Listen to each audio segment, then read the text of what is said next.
Once you've successfully completed steps 1 and 2 of the APLDS evaluation system, you'll then have access to step 3, certification of stipend eligibility, and this is a new step for the 25-26 school year. You know you'll have access to this new step once you see the green check box in the top right hand corner of step 1 and step 2. You'll also see an unlock icon at the top right hand corner for step 3. So let's go ahead and click on this step. Now you'll first see a section that asks about your experience. So the first question, what month and year did you start in your current school administrator position?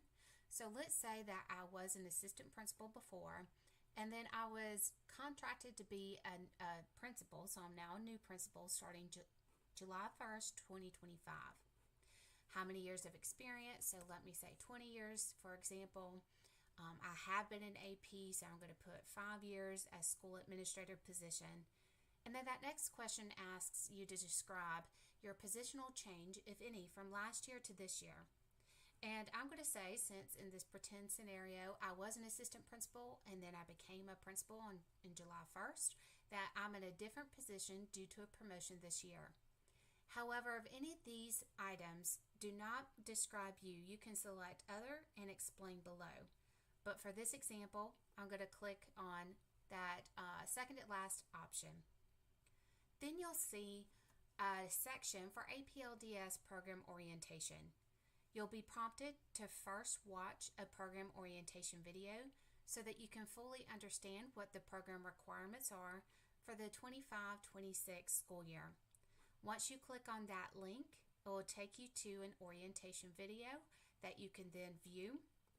And then once you have successfully completed this step and viewed the program orientation video, then you're going to go back and select I hereby certify that I've watched the APLDS program orientation video. Now these other attestation statements is information that is covered in the program orientation video. And again, this is an opportunity to make sure you have a clear understanding about what the program requirements are in order to receive the Principal-Act stipend if you're eligible. So I'm going to make sure that I reread each of these statements so that I have a clear understanding of those requirements. And once I have read that statement, then I'm going to select and check off these attestation statements. Again, this information is covered in the program orientation video. You'll also learn about what the Principal-Act stipend eligibility criteria are. And so I'm going to select that I understand what the criteria are and that I have to stay in the position for the entire school year in order to receive the stipend. Now we're going to get into a dynamic feature of some of these program assurances to get a sense of whether or not you could be eligible for the Principal-Act stipend. Now we won't have the final stipend eligibility list for individual school administrators until later on in the fall. That's probably going to be around November, December. But this will still give you a sense of what the criteria are and if you are a candidate who might be eligible for the Principal-Act stipend this school year. So it's going to ask you a series of questions. The first question is, do you currently hold a valid leadership certificate in Alabama? If I select yes, I'm going to be prompted to select which certification type I currently hold. So I'm just going to select the first one as an example. However, if I say no, then I'm going to be given the message that I may not be eligible for the Principal-Act stipend this year. And if you have further questions, please reach out to your APLDS district contact for further information. So every district has one contact person to help serve and support you when you have these type of questions that come up. So for now, I'm going to select yes, and then it's going to open up that next question for me in this section. So am I employed full-time? I'm going to make sure that I read everything that's being covered in that prompt. I'm going to say yes. Making sure that you're a building school administrator and not a district administrator. I'm going to say yes. Do I teach classes during the day? I'm going to say no in this example because remember, this is intended for full-time school administrators in order to be eligible for the Principal-Act stipend.